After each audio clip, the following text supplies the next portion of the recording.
Good morning, students. Today we will start new chapter of history, class 9. Chapter 2 is Socialism in Europe and the Russian Revolution. Contents are topic wise. Topic 1 is the age of social change. 1.1 Liberals, Radicals and Conservatives. 1.2 Industrial Society and Social Change. 1.3 The coming of socialism to Europe. 1.4 is support for socialism. One topic, the age of social changes. In the previous chapter, you read about the powerful ideas of freedom and equality that circulated in Europe after the French Revolution. The French Revolution opened up the possibility of creating a dramatic change in the way in which society was structured. In many parts of the world, including Europe and Asia, new ideas about individual rights and who controlled economic and social power. Through the revolution in Russia, socialism became one of the most significant and powerful ideas to shape society in the 20th century. 1.1 Liberals, Radicals and Conservatives. Liberals, one of the groups which looked to change society, were the liberals. Liberals wanted a nation which tolerated all religions. They wanted to safeguard the rights of individuals against government. They argued for a representative elected parliamentary government. They also did not want the vote for women. Radicals wanted a nation in which government was based on the majority of a country's population.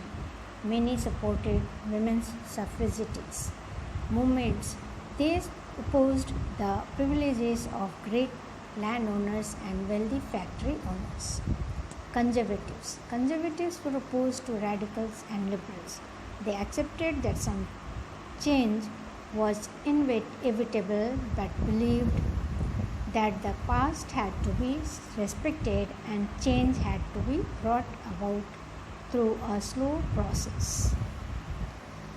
Topic 1.2 Industrial Society and Social Change. It was a time of profound social and economic changes.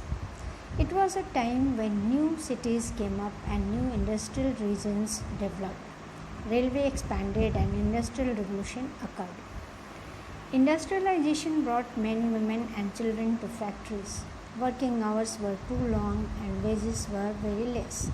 Unemployment was common during time of low demand for industrial goods. Housing and sanitation were problems since towns were growing rapidly. Liberals and radicals searched for solutions to these issues. All industries were the property of individuals. Liberals and radicals themselves were often property owners and employers. They felt that such effort should be encouraged. Its benefits would be achieved if the workforce in the economy was healthy and citizens were educated. Opposed to the privileges the old aristocracy had by birth, they firmly believed in the value of individuals' efforts. Labor and enterprises, many working men and women who wanted changes in the world rallied around liberals and radicals groups and parties in the early 19th century. Topic 1.3 The coming of socialism to Europe. Perhaps one of the most far-reaching visions of how society should be structured was socialism. By the mid-19th century in Europe, socialism was a well-known body of ideas that attracted widespread attention. Socialists were against private property and saw it as the root of all social ills of the time. Why individuals owned the property that gave employment but the property were concerned only with personal gain and not with the welfare of those who made the property productive. More attention would be paid to collective social interest. socialists wanted this change and campaigned for it. How could a society without property operate? What would be the basis of socialist society? Socialists had different vision of the future.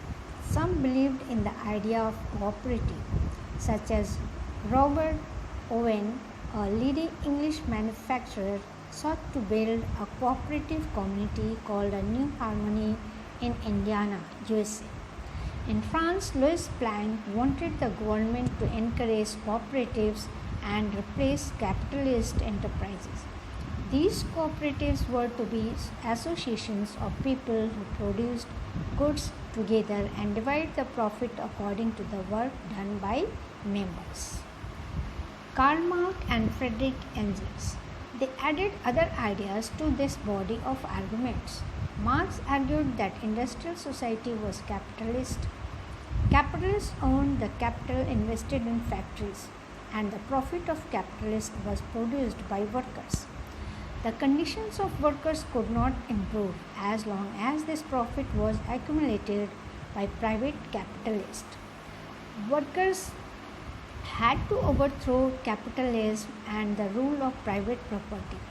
Marx believed that to free themselves from capitalist exploitation, workers had to construct a radically socialist society where all property was socially controlled. This would be a communist society. Topic 1.4 Support to Socialism. By the 1780s, socialist ideas spread through Europe.